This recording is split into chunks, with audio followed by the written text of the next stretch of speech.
কড়া গরম হয়েছে, সর্ষের তেল দিলাম,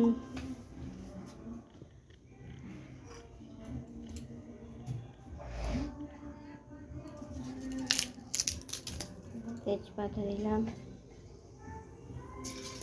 আদা বাটা, লঙ্কা গুঁড়ো, জিরে গুঁড়ো, হলুদ গুঁড়ো।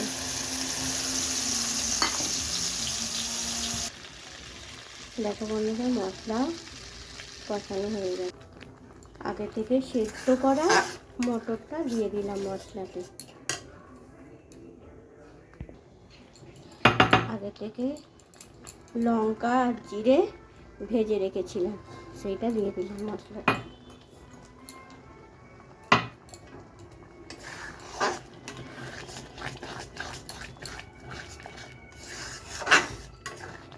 দেখুন, সম্পূর্ণ নিরামিষ ভুনা।